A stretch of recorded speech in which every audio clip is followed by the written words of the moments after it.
kakak-kakak yang diberkati Tuhan, kita jumpa kembali dalam program Persiapan Guru Sekolah Minggu. Program Persiapan Guru Sekolah Minggu ini diselenggarakan kerjasama Yayasan Komunikasi Bersama dengan Bina Warga. Kakak-kakak, pada episode kali ini kita mempersiapkan bahan ajar dari Injil Lukas 8 ayat 40 sampai 42, Injil Lukas 8 ayat 40 sampai 42 dan dilanjutkan ayat 49 sampai 56. Belajar dari kisah Yesus membangkitkan anak Yairus, Tuhan berkuasa membangkitkan orang mati. Mari kakak-kakak mulai ya menyiapkan Alkitab. Karena yang akan kita lakukan adalah menyampaikan firman Tuhan pada anak-anak sekolah minggu. Jadi sebelum kakak-kakak bercerita, apalagi mempersiapkan metode penting bagi kakak-kakak dan saya untuk membaca Alkitab terlebih dahulu. Ya, dan yang akan menyiapkan bahan Alkitabnya adalah Kak Pendeta Hendra. Dan sebelum kita mulai, mari kita berdoa. Bapa di surga, Bapa yang penuh dengan kasih, kami mau melakukan persiapan bersama dan kami mau membuka Alkitab, membaca apa yang akan kami sampaikan pada anak-anak sekolah minggu, mulai dengan kami sendiri membacanya, merenungkannya, mempersiapkannya dengan baik. Terima kasih Bapa, amin. Mari silakan Kak Pendeta Hendra. Terima kasih Kak Santi, kita akan bersama-sama untuk membahas bagian firman Tuhan. Dan kita mau menyampaikan kisah tentang Yesus membangkitkan anak Yairus. Dan melalui kisah ini kita mau memperkenalkan Tuhan yang berkuasa membangkitkan orang mati. Firman Tuhan diambil dari Lukas pasal yang ke-8 ayat 40 sampai dengan 42. Lalu dilanjutkan 49 sampai dengan 56. Yuk kita baca firman Tuhan ya. Saya akan bacakan buat kita semua.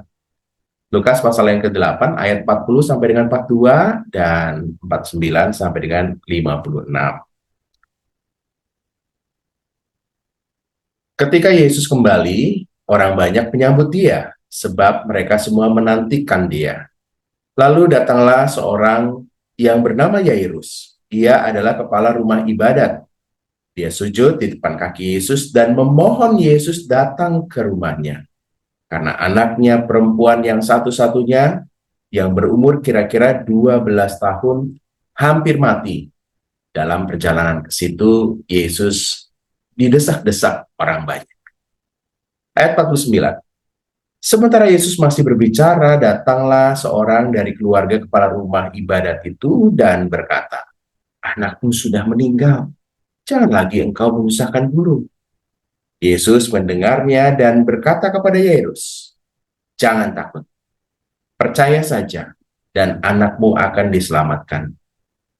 Setibanya di rumah Yairus, Yesus tidak memperbolehkan seorang pun masuk dengan dia, kecuali Petrus, Yohanes, dan Yakobus, serta ayah anak itu dan ibunya. Semua orang menangis dan meratapi anak itu, tetapi Yesus berkata, "Jangan menangis. Ia tidak mati, tetapi tidur." Mereka menertawakan dia karena mereka tahu bahwa anak itu telah mati. Lalu Yesus memegang tangan anak itu dan berseru, "Hai anak, bangkitlah." Roh anak itu pun kembali dan seketika itu juga ia bangun. Kemudian Yesus menyuruh mereka memberi anak itu makan. Lalu takjublah orang tua anak itu, tetapi Yesus melarang mereka memberitahukan kepada siapapun apa yang telah terjadi. Demikianlah firman Tuhan yang kita akan bagikan kepada adik-adik. Kakak-kakak, mari kita menyusuri ayat-ayat apa yang Tuhan rindukan kita sampaikan kepada adik-adik. Kalau kita mengamati pada bagian pertama kisah kita, maka kita akan menemukan ada satu hubungan dengan kisah sebelumnya. Di ayat 40 disebutkan Yesus kembali ya. Jadi ketika Yesus kembali menunjukkan ada hubungan dengan kisah sebelumnya. Apa kisah sebelumnya? Kisah sebelumnya adalah kisah di mana Tuhan Yesus memulihkan orang yang kerasukan roh di Gerasa. Di mana ada banyak sekali babi-babi yang lalu menjadi target pemindahan roh itu dan akhirnya ribuan yang mati. Nah, kisah itu terjadi di tempat di mana orang-orang non-Yahudi berada, di Gerasa. Nah, yang kali ini kita akan membahas kisah di mana Yairus, kepala rumah ibadat, berada. Jadi tentunya ini adalah daerah Yahudi. Jadi terlihat sekali penulis Injil Lukas ini mau mengatakan sesuatu bahwa di tempat non-Yahudi, di tempat orang-orang Yahudi, Yesus itu berkuasa. Jadi kuasa Yesus terbukti baik di tempat non-Yahudi maupun juga tempat Yahudi, di mana-mana tempat. Nah, ini menjadi pembuka kisah kita. Nah, disebutkan di teks kita ini ada problem yang dialami oleh Yairus, ya. Karena dia tuh datang dan memohon dengan sangat, bahkan dia tersungkur di depan kaki Yesus. Nah, ini menjadi sesuatu yang penting sekali, ya. Kenapa dia tersungkur dan memohon kepada Tuhan Yesus? Karena anak perempuan satu-satunya yang umurnya 12 tahun hampir mati.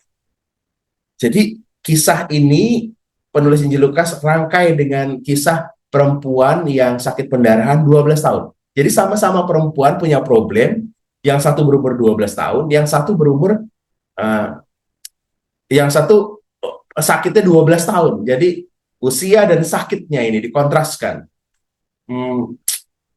Ada banyak penafsir mengatakan bahwa 12 itu merujuk pada usia yang cukup matang, ya, dari anak yang dimiliki Yairus ini. Ingat, Tuhan Yesus umur 12 tahun pergi ke Bait Allah, itu ya, umur yang cukup matang untuk beralih menjadi pribadi dewasa dalam tradisi Yahudi. Dan 12 tahun adalah sebuah masa yang panjang bagi seorang perempuan yang sakit pendarahan. Jadi ini masalah besar. Tapi keterangan perempuan menunjukkan bahwa ini ini bukan sesuatu yang genting kok, kira-kira begitu, ya. Kenapa?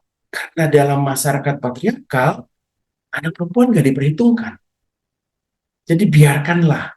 Ini sesuatu masalah besar yang disepelekan orang banyak. Kenapa lalu ada beberapa orang yang ketika akhirnya anak perempuannya Yairus mati, maka dia mengatakan, kamu nggak usah menyusahkan guru.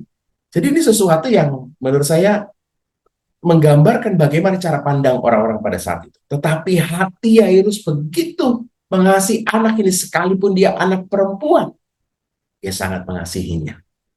Jadi ini masalah besar yang sering kali tidak dianggap oleh orang lain. Mungkin kita juga sering mengalami itu, ya. Ada sesuatu yang masalah yang berat sekali, tapi orang lain kok nggak ngerti sekali. Kakak-kakak yang terkasih, dalam kisah kita ini disebutkan ketika orang-orang nggak peduli, orang-orang bahkan melarang, anakmu sudah mati, jangan lagi menyusahkan guru. Tapi Yesus begitu peduli. Dia mengatakan, jangan takut, percaya saja dan anakmu akan selamat. Terlihat sekali bahwa saat yang lain tidak peduli, Yesus tetap berbelas kasih, dia tetap peduli. Nah, apa yang dilakukan oleh Tuhan Yesus? Disebutkan bahwa Tuhan Yesus mau secara personal terkoneksi dengan keluarga ini, dan ia tidak memperbolehkan seorang pun ikut kecuali. Jadi ada relasi personal, ada sesuatu yang memang ini sesuatu yang besar, membangkitkan orang mati. Tapi dia perlu juga para saksi mata untuk melihat kuasa Tuhan memang bekerja melalui dirinya. Disebutkan ada kata kecuali, ada Petrus, Yohanes, Yakobus, nih orang-orang terdekatnya Tuhan Yesus, dan juga adalah anak dan ibu dari anak itu. Dan lalu mereka melihat sesuatu, ya. Disebutkan juga bahwa orang-orang di sana tetap nggak melihat Yesus sebagai pribadi yang berkuasa, walaupun ada kisah-kisah sebelumnya tentang Tuhan Yesus yang memulihkan, yang terjadi di Gerasa, di banyak-banyak tempat, tapi mereka tetap tidak mengenal Tuhan Yesus. Bahkan ketika Tuhan Yesus mengatakan, jangan menangis, ia tidak mati tetapi tidur, mereka menertawakannya, tanda meragukan kuasa Tuhan. Tapi Tuhan mengatakan kepada Yairus, jangan takut, percaya saja. Lalu dia memegang anak itu, dan ini seperti sesuatu yang agak mirip dengan perempuan yang berumur sakit pendarahan 12 tahun, ketika dia menyentuh jubah Tuhan Yesus, ya. Dan yang kali ini Tuhan Yesus menyentuh anak ini. Ketika perempuan yang sakit 12 tahun itu menyentuh, dan dia merasa nggak berarti, ya begitu.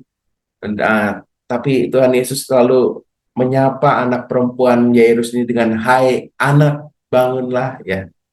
Jadi ini sesuatu yang tergambar sekali penulis Lukas mau mengkontraskan baik keluarga yang sangat tinggi di masyarakat, yaitu kepala rumah ibadat, yaitu Yairus, ya, dan juga perempuan yang sakit 12 tahun pendarahan yang sudah nggak dianggap lagi oleh masyarakat, sama-sama berarti bagi Tuhan. Yang satu dipanggil hai anak, perempuan sakit 12 tahun pendarahan ini dipanggil juga dengan anak. Yesus mengerti dan mau menjalin relasi personal dengan keluarga maupun juga yang punya permasalahan itu. Kisah kita ditutup dengan akhirnya anak ini bangkit kembali. Dan lalu Tuhan Yesus menyuruh untuk memberikan makan. Makan adalah tanda supaya terlihat bahwa dia memang sungguh-sungguh hidup, terbukti, ya. Dan disebutkan di sana mereka, ya. Jadi banyak orang yang menyaksikan itu tidak diragukan lagi, dan ini yang membuat mereka takjub. Kakak-kakak, kisah ini mau menghantarkan kita untuk mengenal Tuhan yang membangkitkan orang mati. Kuasa Tuhan itu berkuasa nyata di semua tempat, di mana-mana tempat, termasuk hari ini dalam kehidupan kakak-kakak, dalam kehidupan adik-adik. Dan Tuhan mengasihi setiap orang dengan berbagai latar belakang, baik yang sakit 12 tahun, pendarahan yang nggak dianggap, maupun juga keluarga terhormat seperti Yairus. Semua orang Tuhan mengasihi. Dan juga kuasa Tuhan itu membuat takjub banyak orang. Tuhan menunjukkan kuasanya supaya kita mengenal, dan patutlah kita bersyukur. Biarlah adik-adik mengenal Tuhan yang membangkitkan orang mati, dan mereka meyakini bahwa kuasa Tuhan juga bekerja dalam hidupnya dan keluarganya. Mungkin adik-adik sedang ada problem di mana ada anggota keluarga yang sakit. Mungkin juga ia merasakan sakitnya yang nggak sembuh-sembuh. Dia pengen sehat dan bermain seperti anak-anak yang lain. Yakinkan adik-adik bahwa kuasa Tuhan juga bekerja dalam hidup. Dan biarlah dia melihat bahwa Tuhan juga mengasihi dia walaupun dia mungkin dari latar belakang keluarga yang tak mampu. Selamat membagikan ini kepada adik-adik. Kiranya Tuhan memberkati.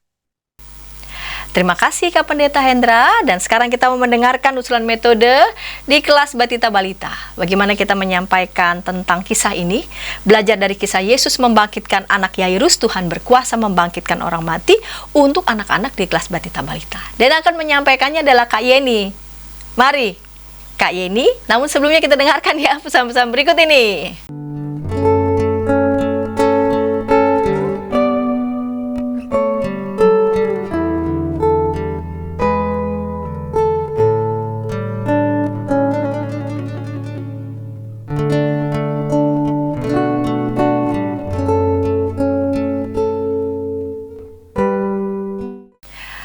Kakak-kakak, senang masih bersama dengan kami dalam program Persiapan Guru Sekolah Minggu. Pada episode kali ini, kita mempersiapkan bahan ajar dari Lukas 8 ayat 40 sampai 42 dan dilanjutkan ayat 49 sampai 56 dengan tema belajar dari kisah Yesus membangkitkan anak Yairus, Tuhan berkuasa membangkitkan orang mati.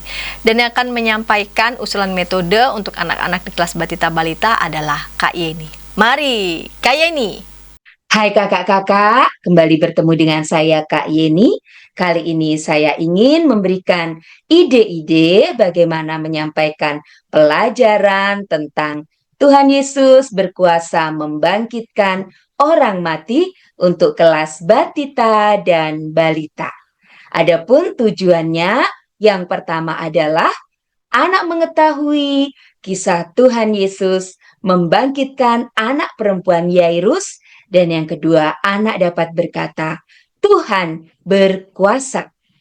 Untuk mencapai tujuan tersebut, saya mengusulkan pendahuluannya adalah kakak-kakak boleh memilih yang pertama untuk menampilkan gambar atau slide atau membawa perlengkapan-perlengkapan terkait bagaimana jika anak sakit, apa yang dilakukan oleh orang tua. Jadi, contoh gambar-gambarnya seperti ini. Biasanya kalau anak sakit, papa mama bahkan opa oma ikut repot untuk merawat. Misalnya memberikan makanan, memberikan obat-obatan, maupun memberikan kompres ya. Lalu juga kalau orang tua anaknya sedang sakit, biasanya akan mendoakan. Dan jika belum sembuh, akan dibawa ke dokter. Nah, gambar-gambar tersebut kakak-kakak juga bisa ganti dengan perlengkapan, misalnya membawa botol sirup atau membawa alat kompres, kemudian juga mainan alat-alat kedokteran atau medis seperti stetoskop ya, dan lain sebagainya. Nah, kemudian bagaimana menyampaikan pelajaran ini untuk kelas batita dan balita? Kurang lebih intinya saya buat dalam 4 pokok, dan agar lebih menarik, kakak-kakak bisa mengajak adik-adik untuk melakukan gerakan kepala. Jadi, selama kita mengucapkan urutan peristiwa atau kalimat demi kalimat, ketika ada kata Tuhan Yesus, maka anak-anak kita ajak untuk menggerakkan kepalanya ke atas, mendongak. Kalau Yairus, lurus ya, menatap ke depan. Kalau anak Yairus, maka kepalanya menunduk. Kalau orang banyak melihat ke kiri dan ke kanan. Contoh, anak Yairus sakit. Yairus mendatangi Tuhan Yesus agar menyembuhkan anaknya. Tuhan Yesus berjalan menuju rumah Yairus dan seterusnya ya. Kalau kakak-kakak mau mengganti misalnya Tuhan Yesus dengan tangan ke atas juga boleh, atau Yairus misalnya dengan gaya laki-laki gagah, kemudian kita buat gerakan seperti kumis juga boleh ya. Kakak-kakak bisa mengembangkannya dengan melibatkan gerakan, maka anak-anak bisa terus fokus mendengarkan dan mengikuti cerita yang kita sampaikan. Nah, kemudian ayat hafalannya dari Lukas 40 ayat 55. Kita bisa melakukannya dengan mengajak adik-adik untuk menyanyi ya. Contoh, pada saat itu juga anak Yairus hidup. Lukas 40 ayat 55. Saya ulangi ya. Pada saat itu juga anak Yairus hidup. Lukas 40 ayat 55. Kakak-kakak bisa mengulanginya beberapa kali dengan variasi, misalnya anak yang bajunya ada warna hitam, kemudian anak yang rambutnya lurus dan lain sebagainya ya. Kemudian juga saya mengusulkan ada ucap dan gerak di sela-sela kita menyampaikan urutan peristiwa demi urutan peristiwa. Atau barangkali kakak-kakak mau melakukan ucap dan gerak ini mulai dari ketika sedang pujian ya. Jadi gerakannya Tuhan Yesus hebat, Tuhan Yesus berkuasa. Yes, diulangi ya. Tuhan Yesus hebat, Tuhan Yesus berkuasa. Yes. Untuk mengawali ucap dan gerak ini, kakak-kakak boleh memberikan tanda, misalnya anak-anak kelas batita, lalu adik-adik mengucapkan dan melakukan gerakan tersebut.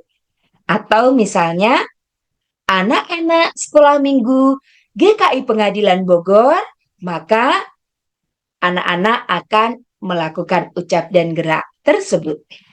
Nah, selanjutnya kakak-kakak, untuk aktivitasnya yang saya buat adalah adik-adik diajak untuk melihat gambar tentang Yairus bersama istri dan juga keluarga besarnya, mengucap syukur karena anaknya sudah dibangkitkan atau dihidupkan oleh Tuhan Yesus.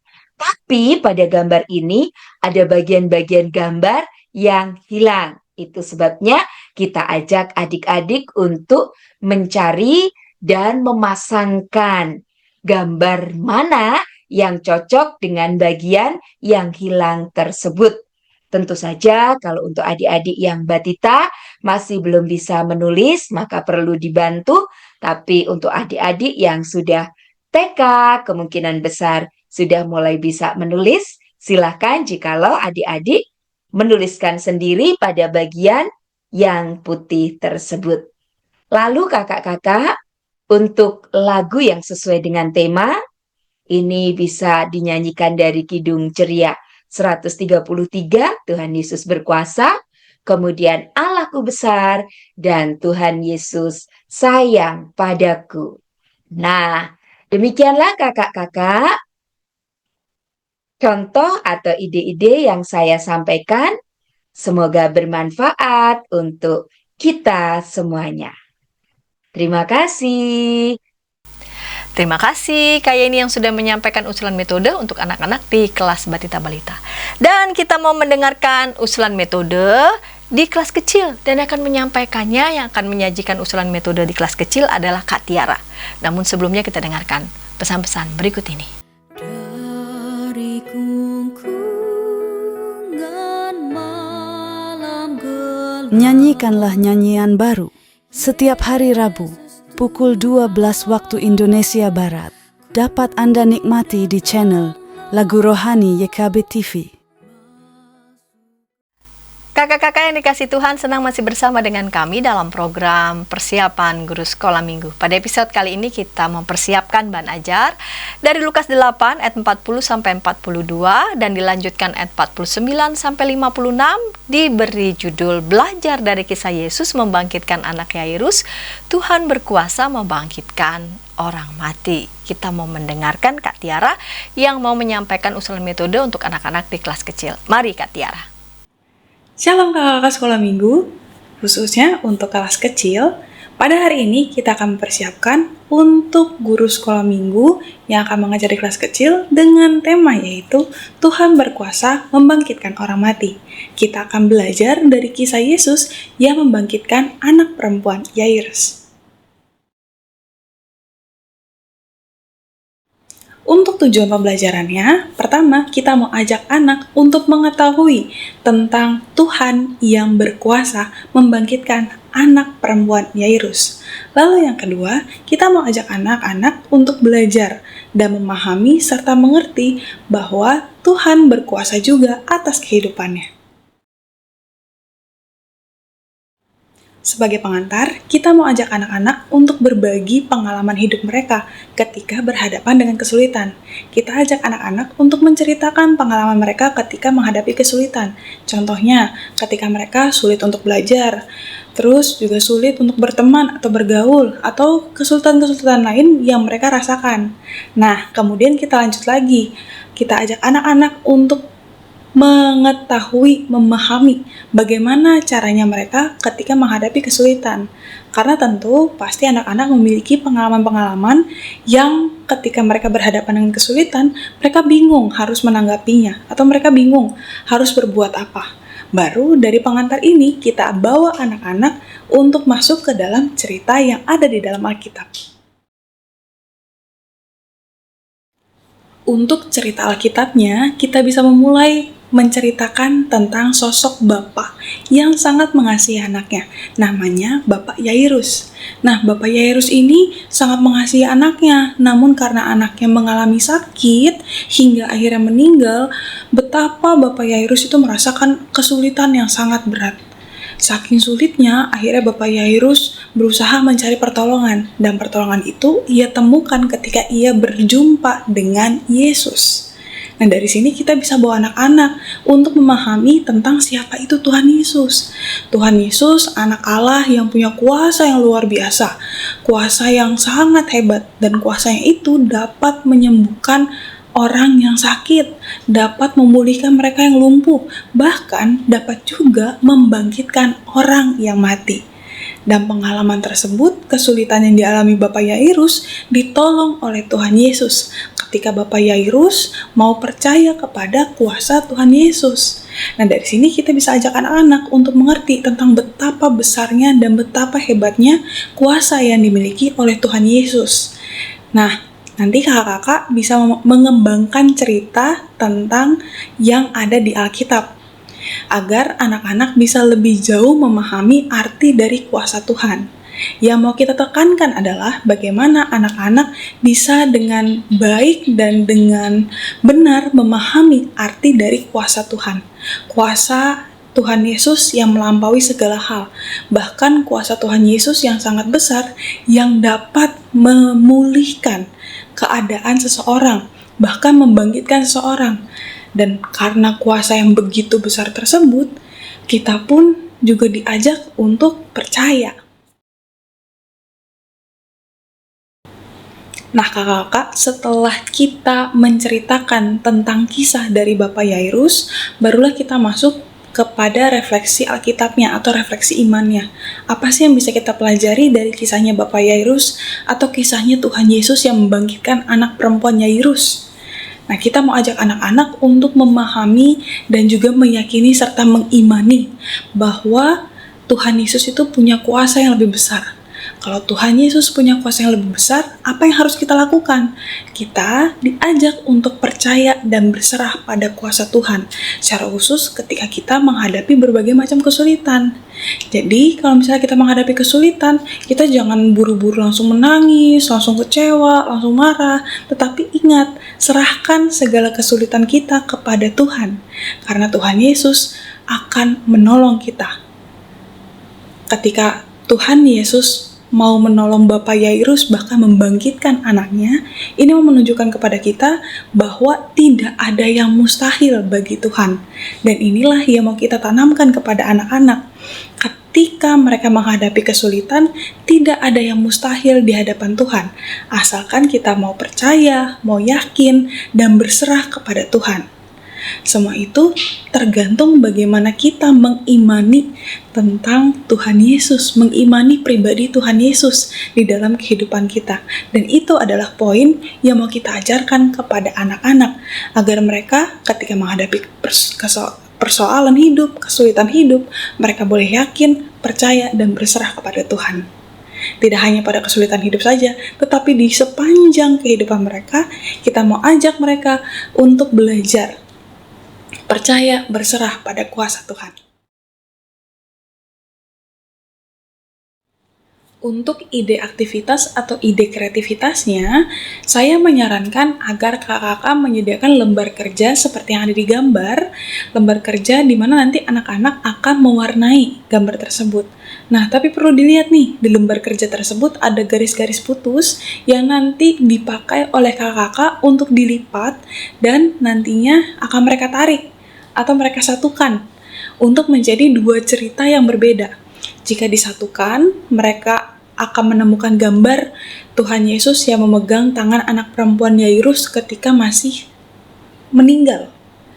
Tapi ketika dibuka pada sisi satunya, mereka akan menemukan anak Yairus yang dipegang oleh Tuhan Yesus dalam kondisi sudah bangkit.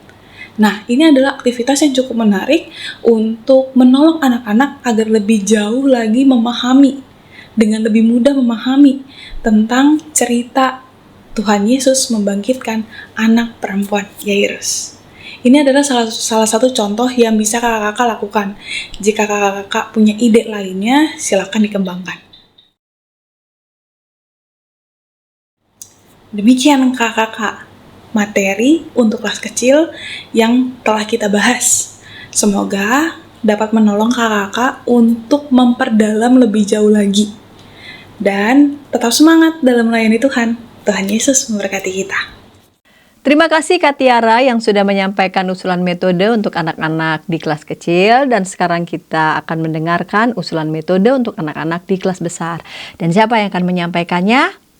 Ya, yang akan menyampaikannya adalah Kak Yeni. Namun sebelumnya kita dengarkan pesan-pesan berikut ini. Dari gungkungan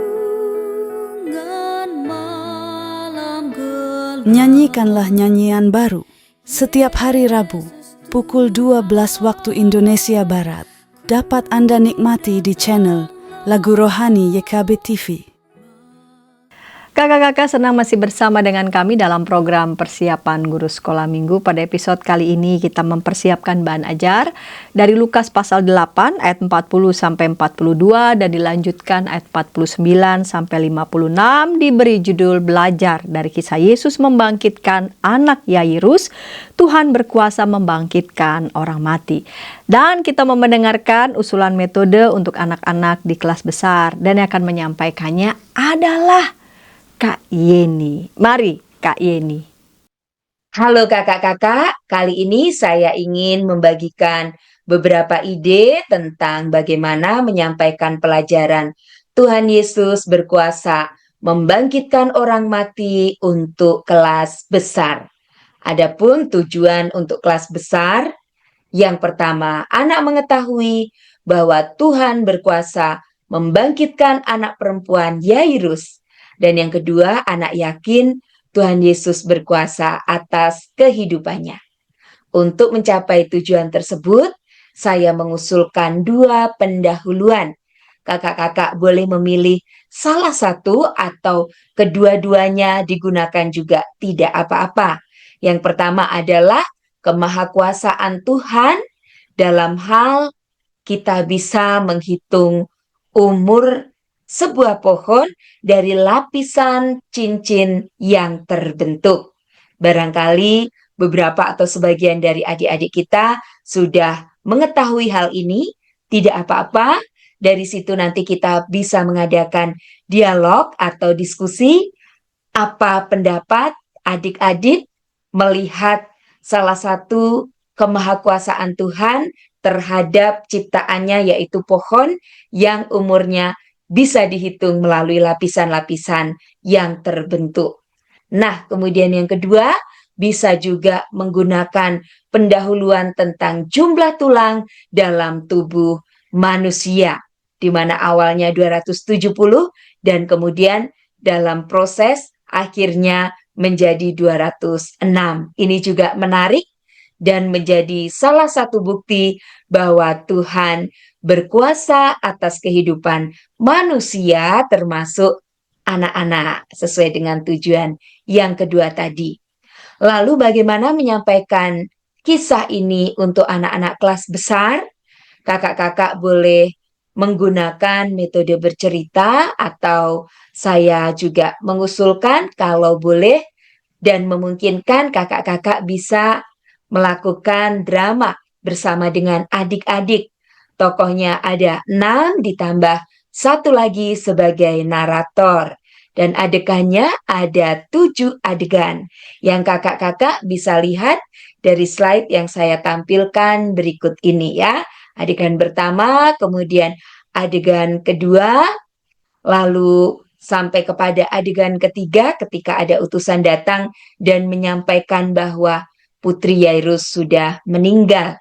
Kemudian adegan keempat dan ke adegan kelima, dan sampai akhirnya adegan yang keenam, Tuhan Yesus memasuki kamar Putri Yairus dan kemudian memegang tangannya lalu mengatakan, "Nak, bangunlah."